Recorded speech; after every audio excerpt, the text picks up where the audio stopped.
Is this the next viral hate crime? Shout out Matt Walsh.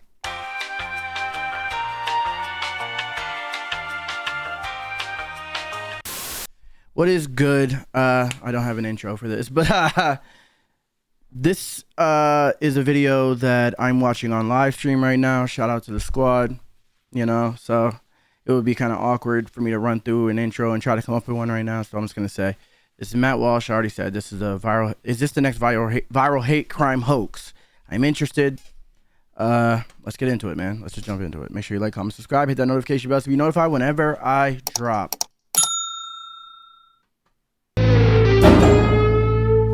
Hold up, I didn't even get to read that. Okay, walking down the hallway when stopped by someone, "Excuse me, you're housekeeping, right?" I replied, "No, but I can try to help you if you need something." The person looks down at my badge. "Oh, you're a doctor. Sorry, you looked like custodial staff." Do you guys believe that? Do you guys think that that really happened? Let me ask you that. Because that seems like bullshit to me, I'm not going to lie. Do you think that that happened? Because that already sounds like a hoax, I'm not going to lie. I don't know if it's has it went viral? That shit doesn't sound real to me. That sounds like someone trying to get retweets and likes. I'm not going to lie. Let's continue, though.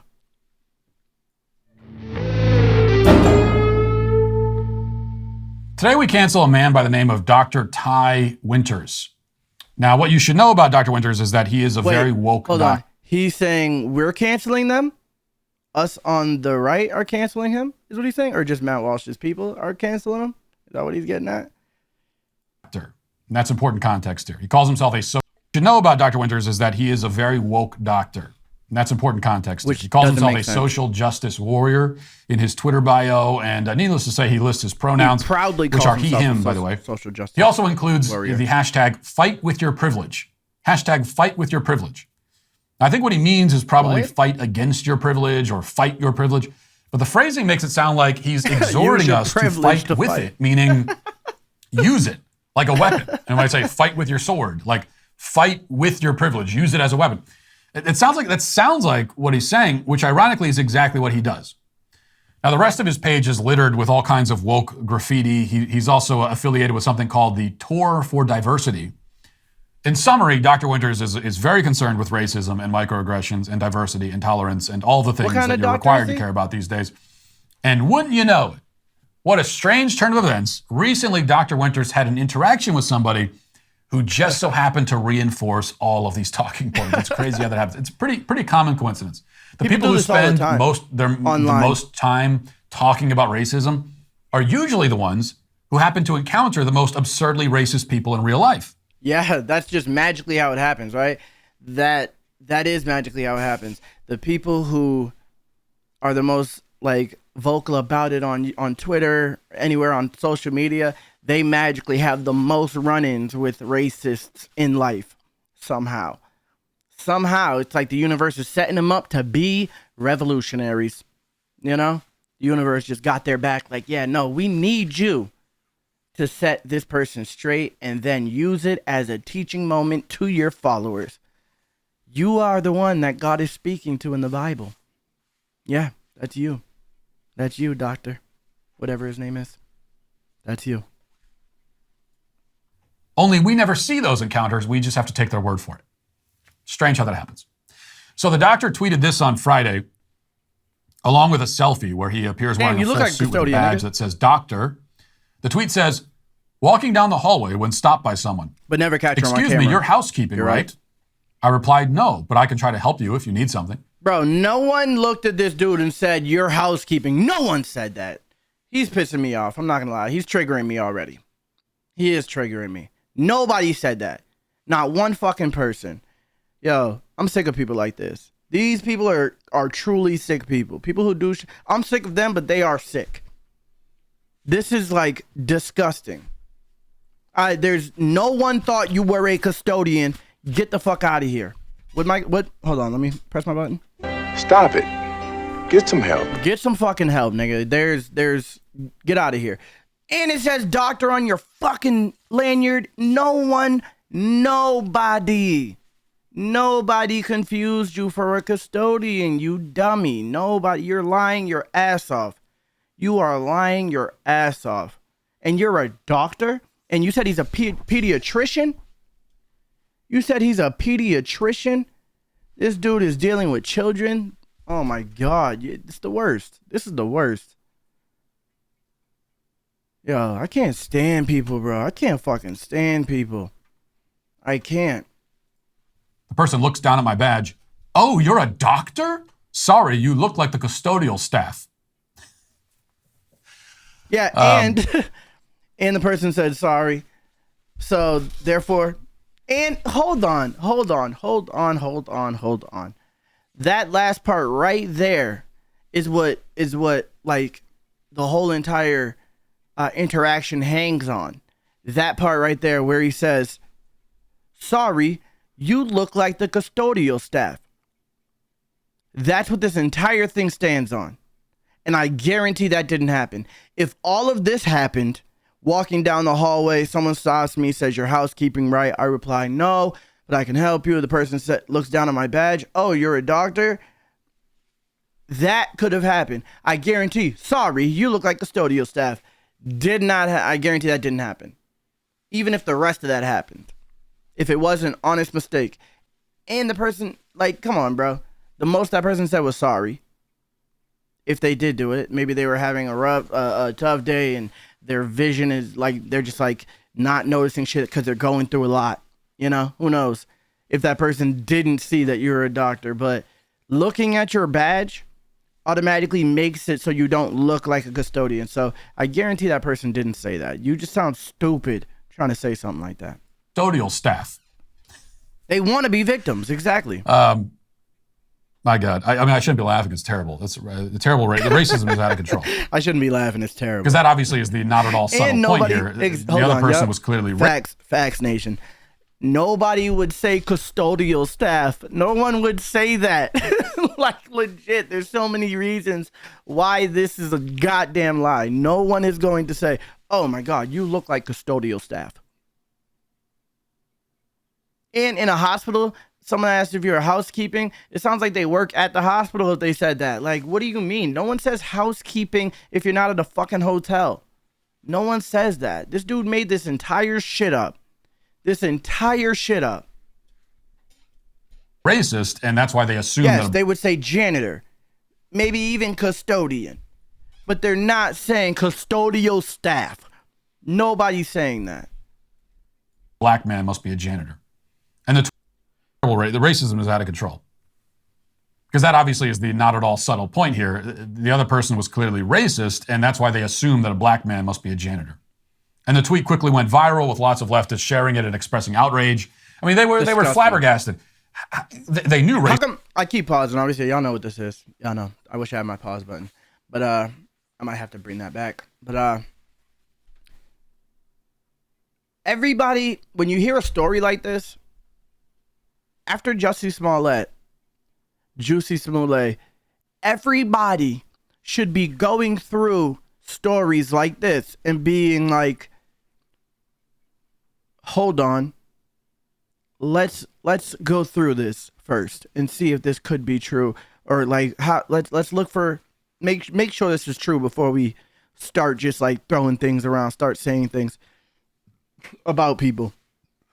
This type of bullshit is really dangerous, bro, because not like when you say something like this and you don't like have a actual person that did it, like you just say some random person walked up to me and said this and da da da. It makes people be like everybody. That means it's everybody in the world instead of just that one person. If they was on camera and they had that one person on camera, they would be like, you could be like, this person's ignorant. This fucking idiot's ignorant. You know what I'm saying? But when there's no person to reference, like to say that did it, when it's just a random person, you're just saying this person, you're basically implying that it's the entire world, and people run with it like that. Like, just ridiculous. This is dangerous. This is really dangerous. racism was bad in America, but it's even worse than they thought. How could white people be so racist that they think that a man in a full suit at a hospital is part of the custodial staff just because he's black? Well, let me clear up the mystery for you. Luckily, white people are not that racist because this never happened. Yeah. The only thing that would make this less believable is if he claimed that the person poured bleach on his head and shouted, "This is a MAGA hospital." This is a MAGA hospital. Nobody is going to, I'll tell you this, no one is going to think that a man in a full suit and tie at a hospital is a janitor. That's not the janitorial uniform. It's not. Have you ever seen a man in a suit hospital. push a mop? Like, have you ever witnessed that anywhere? I never have. Is this supposed to go the reverse way too? I wonder. Could I walk down the street as a white man with like no shirt and no shoes and a ripped pair of jeans covered in mud, and somebody runs up to me and goes, "Excuse me, sir, you're a heart surgeon, right? Come with me quick. My dad's having a heart attack." Are these the kinds of assumptions that Dr. Winters thinks white people make? He's basically saying that nothing else mattered. The suit didn't matter. The lanyard that said doctor with the IDs on it didn't matter. The fact that he didn't have a mop and a bucket didn't matter. The fact that he didn't have a broom didn't matter. The fact that he wasn't pushing the trash didn't matter. The fact that he didn't have any cleaning supplies at all or anything that a janitor has at all doesn't matter. Just that black ass skin. You're a custodian. You look like a custodian because of your black ass skin. That's what he's trying to say. This is disgusting. This is disgusting. This is disgusting. Your black ass skin makes you a custodian. Like, no one's walking around thinking like that, you fucking dummy. Oh my God. But as always with these hate hoaxes, the hoaxer accidentally reveals that he has never been around an actual white racist in his life, which is good news. Wait, what? Because if he had, he'd know that even racist white people are aware that non-white people are doctors. You couldn't possibly spend any time in a hospital anywhere in the country without encountering that reality. It is a very common thing to see non-white doctors. Also, even the most racist person in the world wouldn't look a black guy in the face and say, "You look like the custodial staff." That doesn't even make any sense. No one is saying that. Come to think of it, nobody would say the phrase custodial staff in regular conversation. Look, shout out Matt Walsh. Maybe if the squad made those points early before Matt did. We made all those points. Shout out Matt Walsh. Great minds think alike. If you're a doctor and you only hang out with doctors, that's how you speak. But no one is saying that. I've never heard a normal person in regular conversation refer to the custodial staff. And normal people also don't refer to janitors at hospitals as housekeeping. Ever. These are all things that make sense in the privileged, elitist mind bubble that Dr. Smollett lives in. Speaking of which, the really surprising thing about the Smollett case was just how lazy the hoax was. And this is always the case with these hoaxes. They don't even think. He planned it out and invested in it financially, but he showed very little attention to detail, especially when it came time to execute the hoax. So, for example, the police chief in Chicago, who at the time, the police chief who arrested Smollett, was on the news this weekend talking about one of the many red flags that tipped him off that this was all a hoax. There were a lot of red flags that he goes through, but here's the one that for him was decisive. Listen to this. Well, looking back on it, the part about the news, but what really struck us oddly, because Rest in peace, Uncle Phil. For real, you're the only father that I ever knew. I get my bitch pregnant, I'm gonna be a better you. At that time, I had been a cop 31 years. And so I had been in the detective division working homicides a lot back when I was a sergeant. What really struck us all was the fact that he got attacked on the coldest night of the year during the polar vortex. I remember the polar vortex. I was here for a trip. Yeah. The planes were frozen, the pipes were frozen. Insanely cold. Yeah. So on a night like that, out. There were no. On a night like that, first of all, no racist is gonna be out in the streets being like, we're gonna go find us a black person to fuck with today because it's the coldest day in the year, coldest day of the year. Like, we could freeze to death out here. This is definitely the day that we're gonna go find black people out in the street. Like, the whole shit don't even make any sense. No people walking their dogs like Nobody you might out. see late at night. But I tell you one thing that really tipped us off that there was a problem. if somebody gets jumped like that, and okay, so let me back up a bit. Bro, he don't look like Uncle Phil? For real? That nigga look like James Avery, the actor that plays Uncle Phil, if you didn't know. He looks just like James Avery. To a Subway sandwich shop at like 2 in the morning to get a sandwich. Okay, that's fine. He comes back, gets attacked in a hate crime, supposed hate crime. And during all this scuffle, they poured bleach on him and all of this. When he got up and went into his apartment building, he still had that Subway sandwich with him. That doesn't happen. This nigga so grabbed Smollett off went the through all ground. that. This nigga said, bleach, noose, shit. Let me go home. I'm gonna leave this noose on. Got this chicken teriyaki sandwich though. Sweet onion chicken teriyaki sandwich though. Can't lose that. Trouble recruited 2 Nigerians, went out in a polar vortex, Man's but didn't think to drop the sandwich. Or even to scuff the sandwich up a little bit to make it look like it had just been in the middle of a... Not even a drip of bleach. Not even a drip of bleach on the damn sandwich. This dude's wild. He's an idiot. Yo.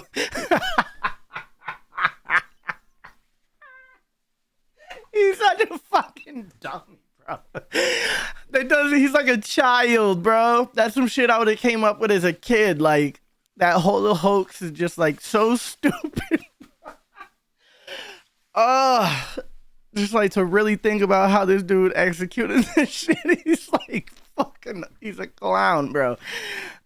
He made the whole shit a joke himself. Oh my God. Sorry guys, I just lost it there for a second. I lost it there. A violent struggle. The sandwich was pristine, apparently. It was the nicest sandwich anyone's ever seen from Subway. Normally, all Subway sandwiches look like they just got jumped. So that made this sandwich's immaculate condition all the stranger for the police. The point is that the hoaxers don't bother to attend to details. Dr. Winters Smollett II didn't take a few minutes to come up with some credible lines of dialogue to put into the mouth of his fictional antagonist. He just typed this out in a dash and hit send. He didn't even think about what a racist would say. Fight with your privilege. That's exactly what he's doing. Just like Smollett. Just like all the hoaxers. They are so insulated from actual strife and struggle, and certainly from actual bigotry, that they fetishize it. And yet, they can't act out these roles or invent these stories believably because they've never encountered these sorts of people that they're inventing. Oh my God. Yo, facts. That is a great point. That is a great point. The racist acts or interactions that they create are fucking movie-esque because that's the only place that they've really seen actual like real racism like that. They've seen it in a movie. They've never experienced it in real life, so they can't even they don't even have a real thing to reference. They're referencing like old stories they heard in the past, movies, like fucking just like dumb shit. Nothing that would actually happen in real life. That's why these stories are so ridiculous. That was a great point. Shout out Matt Walsh. And for that, they should be very grateful. But instead, their privilege makes them bitter and weirdly resentful. And this is what it drives them to. Yeah. Which is why I must say that Dr. Ty Winters is just the latest hoaxer. Certainly not the last. Shout out. To be canceled. Shout out Matt Walsh. Great video, man. Great video. I absolutely agree with everything he said in that, man. Everything he said, he hit the nail on the head in that entire video. Like, people are just, this is going to keep happening. I think it's going to get worse, if anything, because nothing is happening to these people. Like Jussie Smollett, I think people maybe they'll think about it before they take it to that level, but they're going to keep on creating these stories. Because I see this, you know how many times I've seen someone be like, seen like a stupid attention-seeking mother on Facebook, like who, like just a little kid who had a kid because other people had kids and she wanted to have Facebook likes. So she's like, if I have a kid and I post pictures, I'll be able to get my Facebook likes up. I really believe that people are having kids out here for that reason. There's girls out here having kids as an accessory for their Facebook. I literally believe that. I'm not gonna lie. So it's like you see one of these bitches post a status and say, my kid walked up to me, my 1-year-old son walked up to me and said, Mommy, I don't really miss my daddy because you are sufficient enough. You are a good dad and a good mother, and I couldn't ask for anything more. Also, Mickey Mouse's anthropomorphism. Bye, Mommy. And then she'll write that, and people be like, oh, that's so cute. That is so cute. I cannot believe that your kid said that. And I cannot believe your kid said that because your kid didn't fucking say that. Get out of here. Making fucking fake ass stories to make your kid seem cooler and make yourself feel good. Like you think people believe this stuff? I don't. And I see this shit regularly on Facebook, bro. Regularly. But yeah, sorry. Went on a little rant there. I'm mad at bitches on Facebook. But anyway, make sure you like, comment, subscribe, hit that notification bell so you be notified whenever I drop. Remember to always stay flawed. Don't you dare try to play flawed. And if you see me in the streets, then you better say, hey, flawed. Make it easier for me to go to sleep at night. I had a dream that I could do my thing. And everywhere I went, the people knew my name. Some people hated on the truth I bring, but now I use the hating just to fuel my plane. I had a dream that I could do my thing. And everywhere I went, the people knew my name. Some people hated on the truth I bring, but now I use the hating just to fuel my plane.